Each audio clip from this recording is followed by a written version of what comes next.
বিভিন্ন ধরনের যেই প্রচার গুজব, আপনি যেটা যথার্থই বলেছেন যে গুজব, মিথ্যা, অপপ্রচার এগুলো ছড়িয়ে যে বিশৃঙ্খল অবস্থা সৃষ্টি করেছে একদল ষড়যন্ত্রকারী, সেগুলোর বিভিন্ন প্ল্যাটফর্ম, বিভিন্ন কন্টেন্ট আমরা তাদেরকে বিভিন্ন সময় পাঠিয়েছি।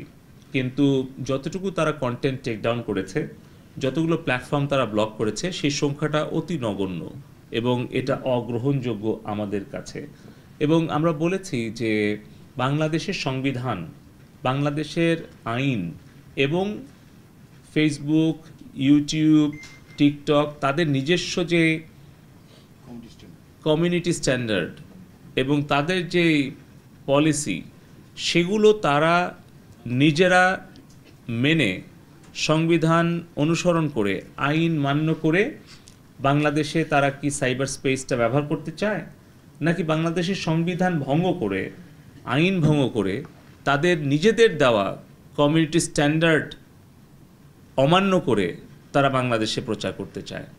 তারা কি বাংলাদেশের জন্য তারা ভিন্ন ধরনের পলিসি অ্যাপ্লাই করেছে, নাকি তারা America, Myanmar, India, Sri Lanka, Singapore, অন্যান্য দেশে, তারা ইউরোপ, আমেরিকাতে, এশিয়াতে অন্যান্য দেশে যেভাবে তারা তাদের পলিসিগুলো অ্যাপ্লাই করে, সেই স্ট্যান্ডার্ড কি তারা নিজেরা আমাদের বাংলাদেশের জন্য মানছে, নাকি ভিন্ন ভিন্ন অবস্থান নিচ্ছে?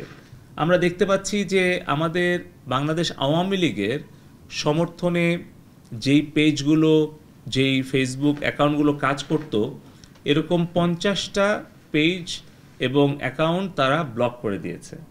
কিন্তু একই ধরনের কাজ বিএনপির ভেরিফাইড পেজ থেকে, কিংবা বিএনপির যে সাজাপ্রাপ্ত সন্ত্রাসী তারেক জিয়া বিদেশ থেকে ইউটিউবে বা ফেসবুক লাইভে এসে যে সকল বক্তব্য দিচ্ছে, সেগুলো কেন ব্লক করা হচ্ছে না? সেই কন্টেন্টগুলো কেন টেক ডাউন করা হচ্ছে না?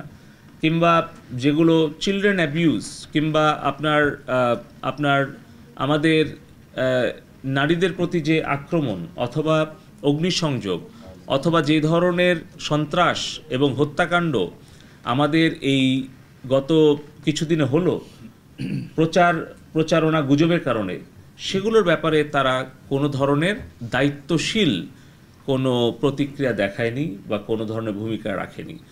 আপনারা জানেন, সংবাদ মাধ্যমে যারা মূলধারায় আছেন, যে কিভাবে দুজন ছাত্র মারা গেছে এই অপপ্রচার শুরু করা হলো ফেসবুকে, কিন্তু সেটাকে কোনোভাবে এটা মিস ইনফরমেশন বলে ফ্ল্যাগও দেওয়া হয়নি।